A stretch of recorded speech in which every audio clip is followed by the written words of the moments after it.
Hey guys, YoBlo is here, and today we're bringing the Wi-Fi battle. This one is kind of long, so let's get right into it, shall we? Anyways, he's going to be leading off with a Mew, and I'm going to be going with my Hippopotas? Yeah, that's what its name is. Anyways, this is against a guy I met on Smogon Wi-Fi Battle Finder. His name was Bob the Vaporeon. I think his name is Mr. Mew72, because I've seen that username throughout some videos I've seen, you know, Pokemon battles and such. But anyways, if it is you guys, let me know. I'll give you credit. Credit. Pardon me, guys. Anyways, he's gonna go into Mew, go for the taunt as I try to set up my stealth rocks, but he sees through that. I was hoping that he would overpredict and just go for his own stealth rocks, but I mean, who would really overpredict first turn? That's just pretty stupid in my opinion. Anyways, I am kind of glad he wasn't a Mew that sets up with Sword Stance or a Nasty Plot, because that would have just really effed me in the A, or Calm Mind. I don't even know what it could have anymore. Mew is just so versatile, you never expect what it could have. Anyways, he's gonna go for the U-turn, because knowing that he can't really taunt me, I mean, he already taunted me, I already have a burn, so he doesn't have much to do there. He switches into his Rotom Heat form as I go for the Seismic Toss. I'm not really scared of this Rotom, only because even if it does carry the, what's it called? The trick and choice whatever, I have the I could just go easily for two seismic tosses, knowing that Rotoms aren't really known for their HP, and two seismic tosses plus sandstorm damage brings him down to nearly low health enough. I mean, nearly low health enough to the point where I could just use a third seismic toss and just finish him off. So anyways, that's good for me. So Clefable, really not much of a wall this game, but it did do a nice job of taking out one Rotom. Anyways, here I'm gonna go into my Hippowdon as he switches in his Heracross. It goes for the close combat. The reason I didn't go into my Heracross is because my Slowbro is because I felt like he would probably go for the Mega Horn, knowing that it isn't really resisted by most of my team, minus I think Zapdos. But then again, whatever. I wouldn't have gone into that either way. Anyways, he goes for the Scald, knowing that I could hit anything on my team for at least neutral damage, bar my Credeli. Anyways, I wouldn't have done it right now. It would have been too risky at the moment. Anyways, he goes for the Scald as I go into my Clefable, knowing that I would easily take a burn because I am burned, first of all, and knowing that I am easily faster than Slowbro because I do have natural speed. I think 70 for Clefable, I'm not sure. Anyways, I go for the Toxic and Toxic Damage, Stealth Rock, and what else do I have? Sandstorm would easily just rack up and take out that Slowbro in 2, if not 3 turns. So that's what my thought process was in keeping Clefable, not using it as death fodder. Anyways, I'm gonna go for a Volt Switch on his Umbreon, knowing that it probably would come in because most Umbreons these days are special defenders.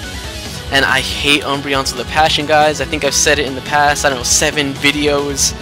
Anyways, if I ever do battle you guys, or one of you, whatever, I will never use an Umbreon, so that is a fact, period. So, yeah, I hate these things with a passion.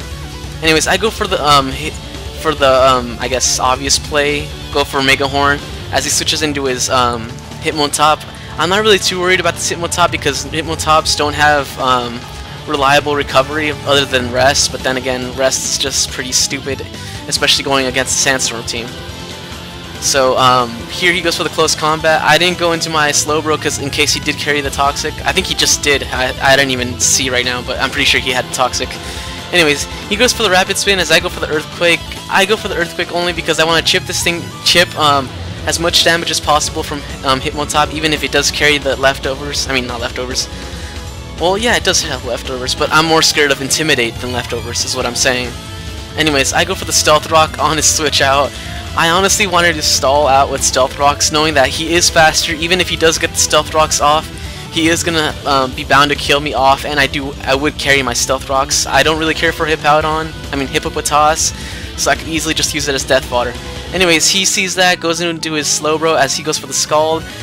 I see that coming from a mile away. I go into my Credeli, absorbing it with Storm Drain, and if you guys aren't really sure of what Storm Drain does, is whenever I get hit with a water type move, I absorb it. That means no damage, and I give myself a +1 boost. So that's really good for me, especially since I do carry the choice specs. So at a +2, I go for the Giga Drain, but unfortunately switches into his Heracross and takes that Giga Drain pretty well, actually. Well, Heracrosses are known for their special defensive bulk, plus bug resist grass, so I think that was a good play by his part.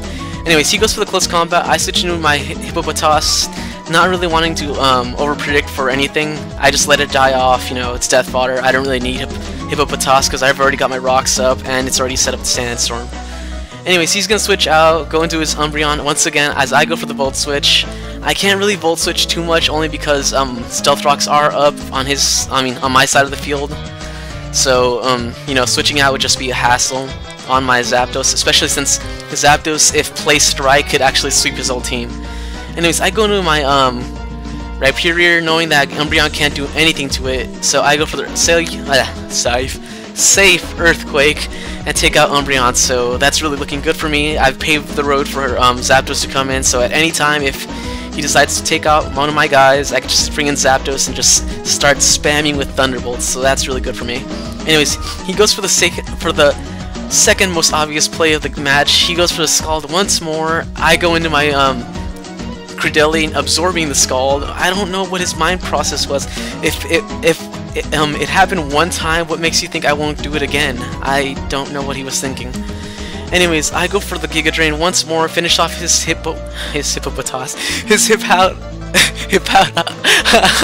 I'm sorry guys, his Hitmontop, and that was a stupid play by him, only because Hitmontop does carry the close combat, and he could have easily just taken out two of my guys, but again, honestly that Hitmontop could have easily just been the key for his success in winning that match, but again, whatever.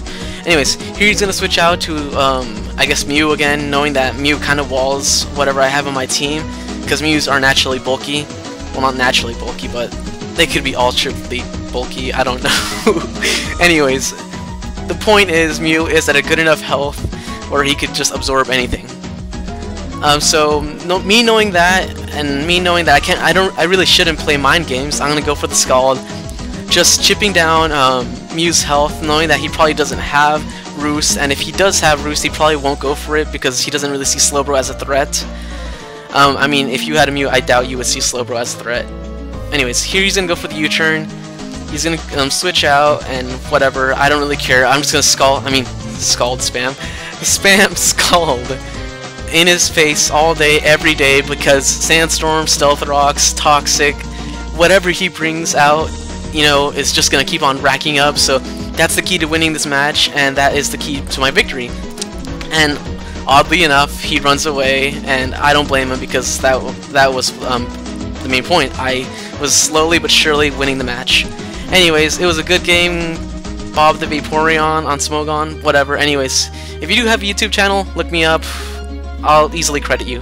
Anyways, sorry guys for, I don't know, ditching you guys for the last week, even though my last video I did say that I would be uploading daily, and I didn't, so all I could say is it was work. Work took it out of me. I did not have a day of rest. Actually, today is my day off, so that explains why this video is up right now. Anyways, guys, this is a 3 vs 3 battle against KameloxYx. I don't know what his name is. Anyways, his YouTube channel is down in the description, like everyone else's. Anyways, here he goes for Protect on his Cincino. I go for the Dragon Pulse against his well, I thought his Conkeldurr would stay in, but whatever. Anyways, and I go for the U-turn on his Mr. Mime. So basically, in the first turn, I managed to make it a 6-4. So that's a really good sign that I'm doing good, especially considering since I don't really know much about triples matches or doubles or rotation. Usually I just knew that Staraptor's Intimidate would affect everyone on his side, so that's why I made him go second in the middle. Even though I don't really know much, I think I'm doing pretty good.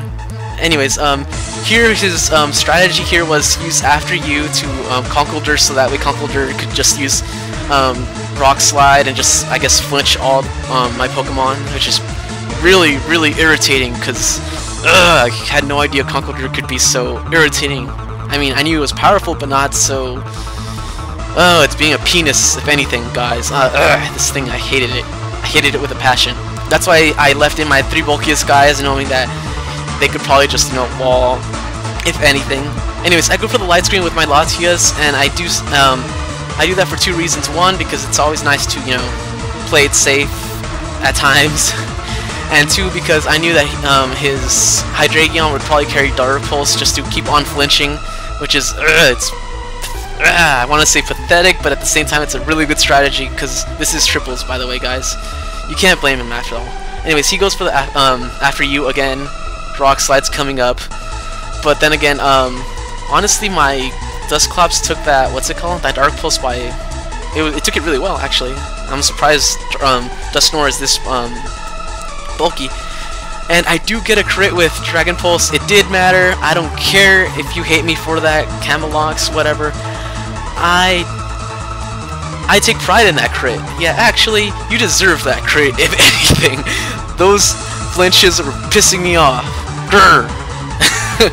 Anyways, out of my rant zone right now, I go for the Bullet Punch on his Hydreigon, knowing that his Hydreigon is probably the scariest thing on his team. He goes for the Tail Slap with Cincino. I can't really stand the Cincino because it was its accomplice. So there we go. Taking Cincino and Hydreigon out of the match is my #1 priority. Anyways, I take out this Hydreigon with my Infernape, so that's looking good for me. I am at, I don't know, what was I at? I'm at 4-2 now, I think so. Anyways, so that's looking great for me. I think I could easily just wrap up this match. I go for the Mach Punch on Cincino, knowing that I think Cincino's base speed is 115. I'm not sure, whatever. All I know is it's blazingly fast.